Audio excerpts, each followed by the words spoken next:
And I feel like a lot of this is also trying to be like super modern gaming-y, where like, oh, why was it just monsters in the NES version? This game is kind of going like, well, because everyone's dead. Like you get a little of that-ish, but it really is. It's like, hey, why was it just a world of monsters in Zelda 1? It's like, oh, well, the kingdom must have fallen, something must have gone really wrong, and so you get this sort of like vast extrapolation of like Zelda themes.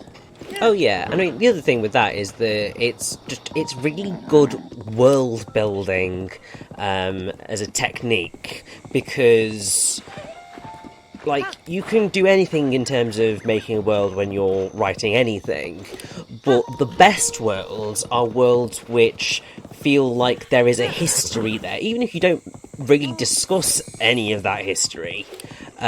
It's just quite clear that it is there, and that this world has come from somewhere and is going somewhere. And obviously you can dig out different bits of that, and that's always quite exciting. There is always a limit. Sometimes you can go too far in adding things to your world, and then you're just like, oh, come on now, just stop. Like, we've had enough now. But other times, it's quite exciting to continually go back to things and see what new weird and wonderful creations appear. I was going to say, I think would be a great time to say, what is our favorite fictional world in terms of world building? Oh, God. It's a bit of a broad question to ask during such a live setting, mate. I know, that's why I'm just wanting you to do the first one that comes to your mind, because for me it's One Piece.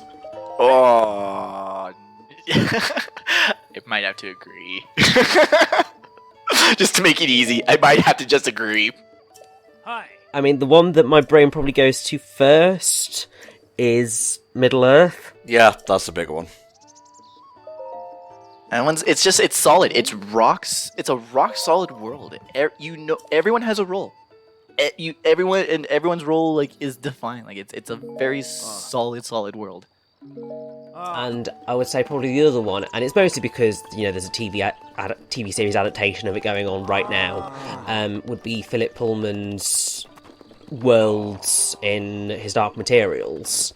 So the different versions of Oxford and so on, and the whole idea of demons, and so it's really well thought through and really quite exciting.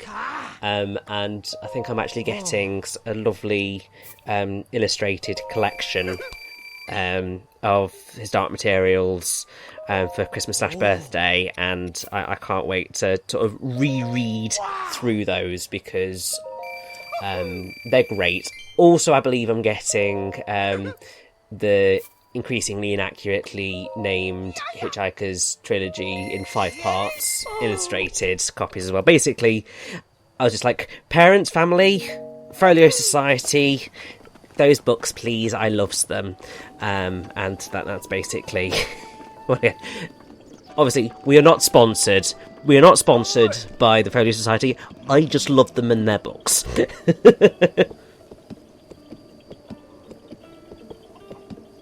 Now we have the important question of what will we name this horse? Hey. Tiffany. Hey. Let's see. What will I name the horse? See, don't be boring and name it Chestnut, because everyone with a brown horse is like, it's gonna be called Chestnut. It's like, how freaking boring can you be? Okay, is your just social media just flooded with like horse girls? Because that's such a horse girl answer, dude. Like, come off. Like it's either that or like straight up mystery. Like the SpongeBob episode's cliche, but it's a read. Like her name is Mystery, and I love her. It's like it's an animal that's too big for you to take care of. Stop it. Good, I like it. I mean, I was going to suggest Whitney purely on the basis of it's got a cow pattern on it, therefore it makes me think of Miltank, therefore Whitney. But horse is perfectly fine as well. And then when we get another one, will that one be Horse 2 or Horse Beta? Like, that's the question. 1.1, obviously. My other thing was going to be fuck fast, because I want it to be fast as fuck. Look out! People on the road, getting in my way. I like with his red outfit too. It kind of just at least triggers it in my brain the red rings in the Zelda games, where Zelda 1 and A Link to the Past, at least, like his final armor is a red armor, and I also Zelda 2, the shield spell turns your armor red, so it's meant to indicate always like the highest amount of defense. So it's like, the Switch shirt is also red, but do it give me the most defense? No, it don't. No, it definitely don't. I find it funny that at least in Age of Calamity, because I didn't play around with the die system much in this game, but because it's just a simple menu button in Age of Calamity, I tried there. Green is like the most expensive, because of course you're going to immediately go, well, I want to dye Link green, and it's like, well, then you better cough up some couple thousand rupees and it won't even look perfect. You want your green Link, you better 100% the damn game for that. But I did though. I hate to admit it, but I totally dyed it now if you're green, because like I needed him to be a Link, and it just felt really good. Also, this whole area Oh, for Hateno, soak it up, please. This is a moment. This is an area. This was also, again, if you just by its proximity to Kakariko Village, this is also going to be one of the first places you usually catch eye of if you're just kind of following along, not deviating too far. Please get the honeycomb. Yes, like it's one of the ones that you want to stock up on. But this area, for some reason, can't remember why, is very important. it's the site of possibly the hardest mission in Age of Calamity. I just got to that one and I saw your tweets about it and I'm like, oh no. I really dig just Hateno, just being as a new area. Not because we still have like Lineru, Eldin. We're still sticking with those areas too. But Hateno and like the associated swamp, the fortress with it. I do like how with Breath of the Wild 2, it didn't just go hardcore like, oop, nope, this is Gerudo Desert with just Gerudo Town. Like they tried to at least. They threw in the new ones, and they still fit in very well with like the whole theme, with the naming theme. They're not quite as tied to like the three goddesses as like Eldin and those names were, but I think they definitely fit in. Like in the next game, if they throw in Hateno, it's gonna be like, yep, that fits, even without it being a specific sequel. Like if it's a whole new Hyrule, that still feels like a region that's in Hyrule. Oh, definitely. I think part of what that ties into is if you look at pretty much all of the previous Zelda titles, because of the way in which they've been structured and what they are able to sort of have and do, limiting it down to, say, 4 or 5 key areas makes sense, because that way, you've only got so much to think about. It gives Zelda fans the warm and fuzzy, whether they admit it or not. We all do it so that we can get the warm and fuzzy when we're like, I remember that. Whereas Breath of the Wild is obviously a much more interconnected, bigger world. So while you were always going to have those sort of key areas, actually, you are going to need bits to fill in the gaps within those, in between those areas, because you're dealing with a much bigger, broader world, and it can't just exist with those vastly different world types just being right next to each other.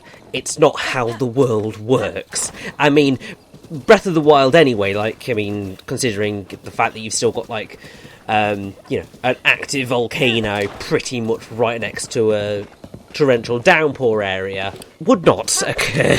For some reason, it's always filled with the most delicious rocks. Like that, and then being also a volcano being right next to a really snowy area. These things would not happen in reality, but to make it feel a little bit more realistic, you put areas sort of in between them to split it up a little bit more, and you got a bit more of a sense of transition, so it's not quite so whiplashy in flipping between them, and that really does just help make things a lot more bearable in that context. Hey, Mexi, do we tell Richie about Hawaii and how it has snow and active volcanoes right next to each other? Well, I mean, yes, but still. Hey, the world is always just as fantastical as a Nintendo game. Yes. Yep. But it also goes to like this their design metaphysical, because you can see where they took advantage of it too, to be like, hey, here's a Link's Awakening reference. Hey, here's like when you have like 100 places to name, like you can have some fun, and you can definitely tell the designers had fun with some of them to be like, hey, we remembered it, you remembered it, and again, it just ties all into like that. This game, it serves its purpose very well. Like even with the whole like, oh, we don't make games for a timing, like for this to be like a catch-all just bowl at the bottom to just pull all the timelines together and then be that restart like new split, like it serves that function very, very well. And that's it, even in just how they name places, just having these slight hints here and there. That's like, even if this doesn't belong together in this timeline with that, like it's here, you can't argue it. So there you go. Just exploring in this game is fun. Oh yeah, it's like, because you're always pretty much going towards something. Like, you move a bit, and you'll see something and go, I want to go there. And you can go there, you know? With very few, exceptions, you can pretty much go wherever. Of course, the exception being if you have enough stamina. And if it's raining, don't expect to climb stuff. Yeah, that's the big thing. There are certain occasions. I remember one instance where there was an area where I was desperately trying to get to something, and I was just like, I could climb this, but it keeps raining. Raining. Oh no. It was very frustrating. I was not happy at that particular moment in time, because I was just like, I just want to get up this damn thing. I think it was to get to a shrine or something. I'm so close. Don't do this to me, you asshole. The one game without a storm controlling song. Yes. I guess that would be something that they can go with for, like, Breath of the Wild 2, is doing stuff dealing with, weather, and even, bring back some seasonal stuff. I feel like that could lead to some new gameplay opportunities. I could see I could see like a champion's gift thingy being like, use this and you can determine what the weather would be for an amount of time. Like it would like I said, it'd harken back to being able to use Song of Storms or the Sun Song. So it'd be something that could be like, use this character's gift, set the time, set the whatever. And then whenever you see an enemy with metal weapons, you go, ha ha ha, Song of Lightning, sucker! Something like that. Yeah. Like that. Actually, I think that would be a really fun expansion to Breath of the Wild, because there's not really any of those hugely environmental puzzles in that sense of if you're able to, change how the weather was and the season. Obviously, like being able to change it to snowing and using extra snow to build massive snowdrifts to create ramps to things, and using lightning to cause mass chaos to enemies that weren't expecting it, but also using rain to wash things away that you want to get rid of, and all of that. Like, it could lead to some really fun puzzles, and as I said, would be a great expansion on the types of thinking that you have to do throughout Breath of the Wild in its current form. It would just continue on what they call the alchemy system by just adding one more layer to it. Like, for example, if it's snowing, maybe you can then do kind of cryonis wherever you want, right? Because, well, there's ice, snow there. You can, like, do stuff like that, Or maybe they'll say if you do the rain, it can wash away. Even in, like, swamps, it lets you do that. Yeah, right? So, like, any sort of liquid, and, like, the rain can make stuff slippery. So, like, if there's a hill and there's enemies on it, then they slip down it and, become, like, projectiles to hit other enemies. So I think that would be a good way to add a whole new layer without necessarily sacrificing any of the stuff that made Breath of the Wild be fun to experiment with. Because, that's the whole thing that you get when you create sequels, is that generally And I'm not saying it always happens, and I'm not saying it's always right, but generally you expect bigger and better. So you expect more things to do, you expect them to use what you had in the original game as a bouncing off point for what's to come. So that seems like the logical step, but obviously Nintendo haven't really made a truly terrible Zelda game, as far as I'm aware. Look, Wanda Gamelon is still better than the vast majority of, like, everything. Fight me. Like, no, like, they're all great games. People just have different expectations and different hype levels for all of them, and so that just kind of affects how they get perceived. I did have a question, though. I need to ask Tom a very important question. Why did we go with hearts instead of stamina? Probably so that he doesn't get one shot by the blue bokoblins again. Okay. There's pros and cons, like especially with the first couple upgrades, like it's really a bit more balanced. But as like the game goes on, like stamina becomes really just the more beneficial upgrade for early on because it allows you to at least get to shrines, get to places. Yeah. Really, mobility is still an issue even at this point in the game. We can't really go everywhere as easily as like. Again, when we have all the abilities, Rivali's Gale kind of like changes this whole fucking game. But like, we get a lot of mobility options, and having stamina is really just really, really important. But like, obviously, you need to be alive in order to jump. So, I wanted to ask what if you were gonna go for like a planned priority there, if you were just gonna go 1-to-1, 1-to-1, because that's what I did actually. I had no clue, so I'll upgrade one then the other. Yeah, I might go back and forth. That was basically what I did as well, although there was a point, and I think it's because I was looking up sort of what do I need to do with certain things, and one of the things that is important to know is that if you want to pick up the Master Sword, which obviously it'll come up, it's a Zelda game. What? No. You need... I know, like, oh my god. Well, I never. 13 full heart containers in order to get it. So... it's also a Zelda 1 reference again! So it's something that you probably... If you're thinking, what do I want to work towards? If you can get to at least 13 hearts, you can at least get that, and then you can worry about the rest of it later. But... I suppose it's also, you've got to figure out what annoys me more. Does dying quite often annoy me? Or does not being able to get to places annoy me? Obviously, if you're going for a more tactical approach to the game, you probably want the ability to get to places more quickly, because then you're going to be able to get more spirit orbs, which is going to allow you to get more things.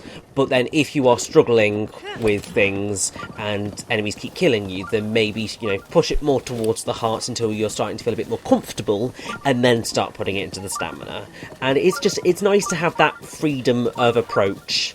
I'm going to be saying that so much throughout this playthrough, sorry. And I think that is just quite helpful because it allows you to play the game however you feel most comfortable. And really, that is how games should be. I think the one thing that Nintendo games need to actively improve on is their actual physical accessibility to gamers, because that is one area where they are quite poor. Everyone should be able to play all video games. Like, that's always my hot take. I don't know why it's so hot, but everyone should be able to play every video game. No, but I want to be the special gamer boy. I'm the special gamer boy. And because you beat the game, you're better. It makes you feel good with yourself. Let's not go there. Let me interject and say, yes, maybe everyone should be able to play all video games, but nobody is entitled to beat a video game just because they've purchased it. Yeah, no. But I thought the Game Boy was me. Oh, you beat a boy, alright. But yeah, I mean, I will always do shout-outs for accessibility, and while there are a lot of things that can be discussed with The Last of Us Part 2. I've not played it, I don't plan to. Obviously, there's a lot of stuff going on there. I think we've discussed this before, actually. Probably, but one of the things that it can be really praised for is... Well, its don't go accessibility into the features. same subject then, Richie. Well, I can finish off the point and then we can move on, which was just that. Apparatus is a good word. I like it.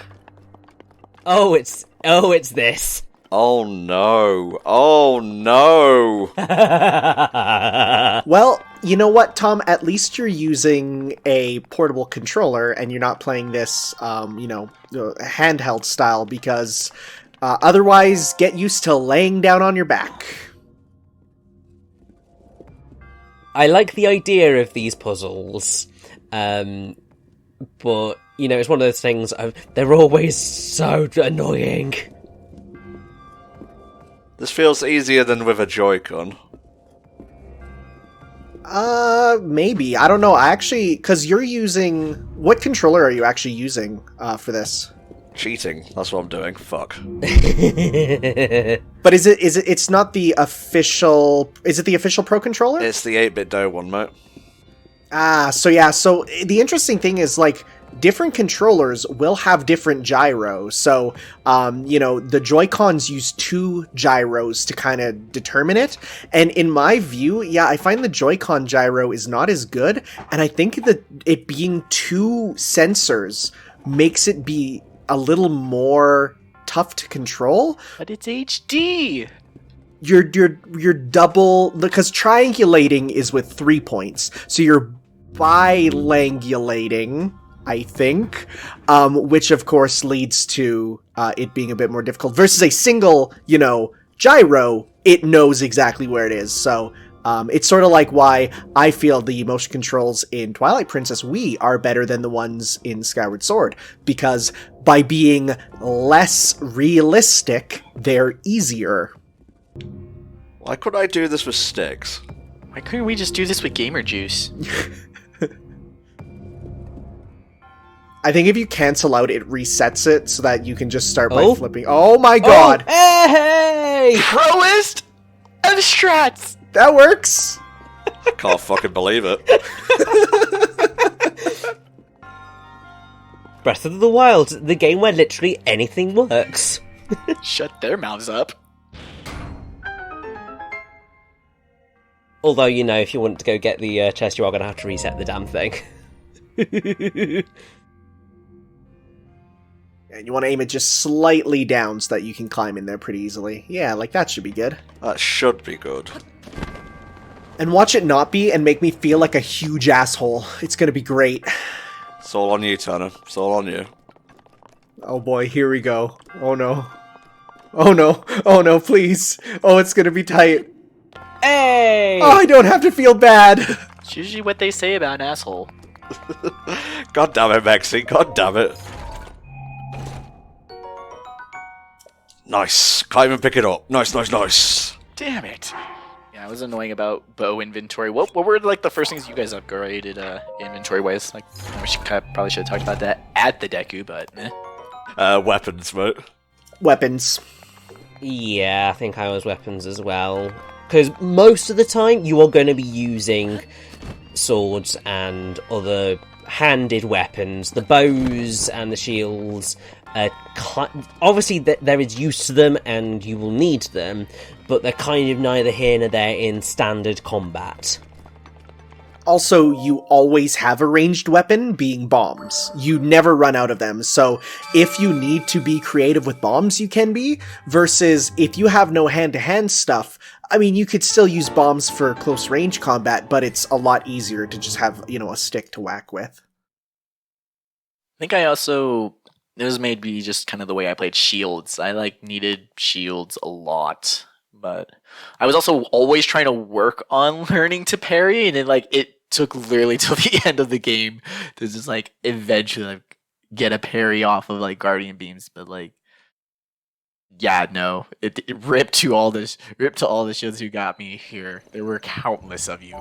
Yeah, thank God in Age of Calamity they made the parry timing a lot wider so that, you can parry a bajillion times, when you're fighting hordes of guardians.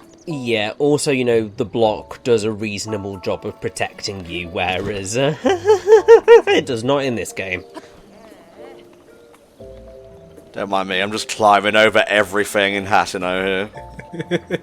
There was a perfectly good ladder there, and you just said no. This is my favorite part of Into the Spider-Verse. It's just climbing up on a building.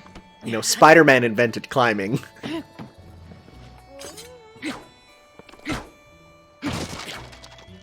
Alright, just gonna ignore that. I'm leaving. See ya. The first, proto-human who climbed a tree was like, man, I'm just like Spider-Man. Just like... Fuck off, Tanner. Jesus Christ. It's just like Persona 5. It's like everything's based off it. Oh, of course. I mean, Japan? Tokyo? What's that? No, it's all from Persona 5, obviously. Okay, but I was that jackass who was going around Tokyo and being like photographing the exact locations from Persona 5 to show my friends, look, I'm literally standing in the Phantom Thieves meeting spot, and note that it is extremely public. Like, when I was there, I was like, this is the worst place for a secret meeting spot ever. I mean, to be fair, when I eventually get to go to Japan, it's on my list of things that I would love to do at some point in my life. I will totally be that nerd of going to specific places around Tokyo to just go, hey, I've been here! Because, particularly like Shibuya, I would love to go see Shibuya, just because that would be just really cool to experience. And...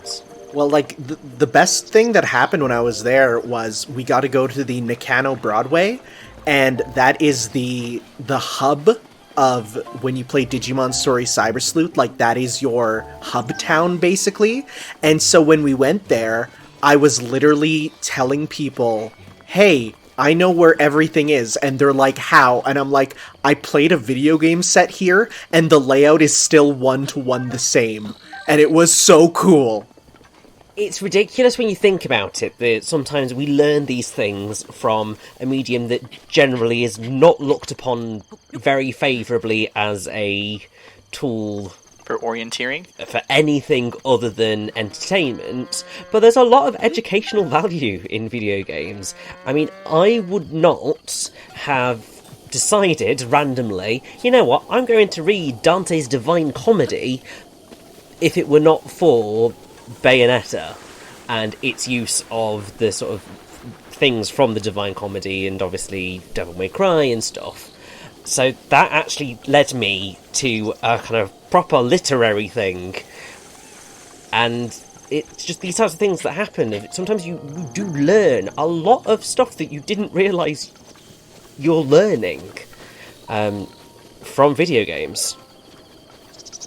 I would love to just go to Shibuya and recreate my favorite things from The World Ends With You and just die. But other than that, Hateno kind of gives you like what Kakariko usually is type of vibes. Like if you were like, oh no, Kakariko too different, brain can't. Here you go. Here's what Kakariko usually is. So I kind of like how they did the whole split. They're basically digging in the heels of the mythos that Kakariko is a Sheikah town. It's a Sheikah settlement, and that just about all the other towns would be the other races. So this one being more predominantly Hylian, with a few Sheikah friends and pals, but that's because everyone's on friendly terms. I mean, it is the post-apocalypse. Beggars can't be choosers. Oh yeah.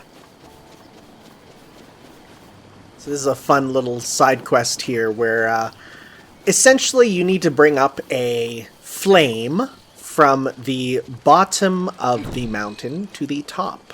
The fun thing being that it is not just any flame, so you can't just use like a fire arrow or something else to get up there. No, you have to bring this very specific blue flame, which is, I guess, hotter and more special. It's blue? It's blue, yes.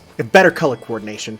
So you need to bring it up to the top, and from there, once it's up there, then you get access to possibly the most important other set of characters in the game, I'd say, in terms of both lore and kind of a bit of world building.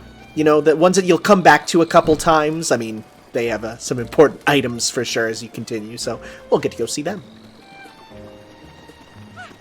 It's going to be a little bit slow because if you press B, you'll put your weapon away to start running, but obviously you'll put your weapon away, so... Yeah, which means the fire goes out, and yes, then you've got to start all over again, although it's not necessarily completely all over again. Motherfucker. But yes, rain is not helpful, it is not your friend. Oh no. And this is all just like practice training for just another version, but harder, but for real. So, yeah, so it's kind of... I've started it, so hopefully it will stay burned, those torches. I believe they do, yes. Good. Yeah, because I think that's the exact same thing that happened with me, where I started it, and then it started to rain, and I'm like, well, this sucks. There is one cool trick that I've seen you can do, and is that you can actually shoot an arrow through one of them to the next one, and you can light it that way, because it does count as being lit with the blue flame, but there's only a couple that you can actually do that with, because not many of them have a clear line of sight. There's a lot of just fun speedrun tricks that I love seeing people do. I highly recommend, once you've played this game, to go watch a speed run of it, just to see the nasty things you can do to this game, because half of it makes the game go, whoa, this shouldn't be happening, and slow down. Physics, they never work. It's the couch line. Well, here's Hateno Lab. I'm here. Why is there a child here? Not a child, just a rather old lady who's shrunk quite a lot. Here we go again. It's like, look, you can tell me that she's 1,000 years all you want, but it's still... She's 1,000 years old, it's fine, she's 1,000, oh no, I'm turning into a corn cob, no! As you regress into corn. Oh, is that a bloody Sheikah slate? Everyone loves this thing. I'm guessing there's only like one, or they're very rare. Yeah, like, well, it is the one. Yeah. They make a deal out of, because originally we thought, in Age of Calamity, well, everyone's going to get their own Sheikah slate to use the Sheikah slate powers. But no, one of the big things in that plot is a certain new character has granted the Sheikah slate powers to everyone because there's still only one. It's a special thing. Only Link, and previously Zelda, gets the iPad. We know how it is. Shipping's a nightmare nowadays. You only had one in stock, so hey, gotta share. I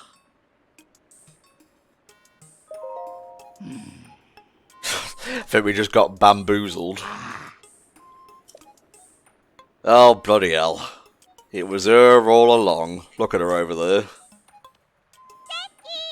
So I remember when this game came out, they did then started to, you got the art book that showed off some early concept, and I was like, man, I know Japan loves their, little kawaii girls, but I was really sad we didn't get the older version of Purah, who looked rock and roll, and I was like, oh, darn it, we're never going to see that. Cue Age of Calamity, and I cheered so hard when I saw her, because I'm like, they did it, they brought back the one random design that I specifically loved. I was so happy. So what you're telling me is that there's still hope for in Hyrule Historia Ganonthong. You're telling me there's still hope. There's still hope for in Breath of the Wild 2, for there to be a subplot about UFOs invading, because that was another beta for Breath of the Wild was, hey, what if there was just thousands of UFOs lining the sky, which looked really cool. I mean, Terminus had UFOs, so it's again not a first. So if you've done it, honestly, if they've done it once before, it's just canon at this point.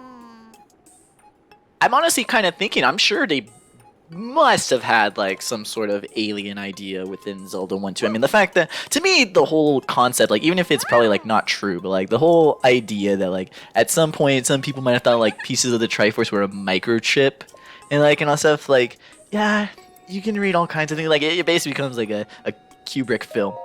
Sure, it's whatever the fuck you want it to be and nothing at all. So I bet there's probably just design notes that go that far back of like, oh hey, these aliens or these enemies probably they're aliens, or we wanted this part of Hyrule to actually reference something else. I mean, there's a huge ass cemetery in the first 2 games. Like, what's the point of why would you have all those? And again, like Breath of the Wild kind of feels like that's sort of like in-game explanations. Like, well, they're all dead. There was a war. You asked, and that's your answer.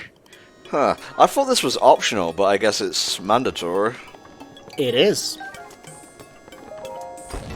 Oh look, it's still fucking raining. Well, hopefully by the time we get there, it stops raining. Maybe we'll see if there's anything special along the way, too. I could watch it to change time if need be. I mean, you can also go around and talk to some villagers, because they have some different stuff. Being a new village, we have a new item shop, clothing. This is where the dye shop is, so we won't probably be doing a lot of dyeing. But you can, get these dyes to change your clothing color if you want to customize it your way. Hot pink Link strolling through town. The sheep rustlers. Totally forgot there was a Hateno Beach. The whole beach area is really great. There's a whole when we get to the village that's settled there. I wanted you to go. I have to make a special request. I need you to pet one of the beach cows. Aw. Is that even possible? I don't know if you can pet them, but just getting a good view at them, because even like with the animal design, you have like variation in the livestock too. So like, it's not just like the one cuckoo sprite that's just all over Hyrule. Like even the cows are going to be a little bit different from the ones here in Hateno versus. I just like the ones on the beach. They have like these little like wrapped scarves around their horns. And it's so adorable. It's so, and the detail on that, I feels like, oh, look at that. So we'll add like a marker on the map too. Like there's my personal like blue one of those. Yeah, we'll throw one of those on there for pet the beach cow. You got it, mate. Just for you. Yes. This is what true power feels like. Let's go. Well, I mean, we've got to kill some time before it stops raining, so we might as well. Horsey to me. Can you imagine if someone just, watched this horse just striding through town with, no idea why it's going, down the road on its own? Just be like, huh, well, there it goes, brand new horse, just going through town. Ghost Rider. They look at its collar and it just says horse. It's like, well, that doesn't explain much. That, in fact, raises further questions. It's like those little signs where it's like the AC's on and his favorite music's on. Like the horse is walking through town with the sign on it. It's like AC's on, his favorite music's on. Well, I think the weather's just about to change, so. Whatever. I was going to Hateno Beach anyway. And there might be some good items down there. It's the nice thing about exploring. Maybe some new Korok seeds, some more nut boy nuts that we can find. Nut boy nut. Shoutouts to yesterday when I come upstairs and my mom's cooking up this medley of pretzels and peanuts and cashews, and I take a step in the kitchen and I'm like, smells like nuts in here, and she's like, yep, and I walk closer, I'm like, I think I'm having an allergic reaction, and she said, oh right, I forgot, and I'm like, well, thank you for coating our kitchen in nut dust, I'm going to die now. So one of the fun things of living with allergies. Yeah, it's not something I envy.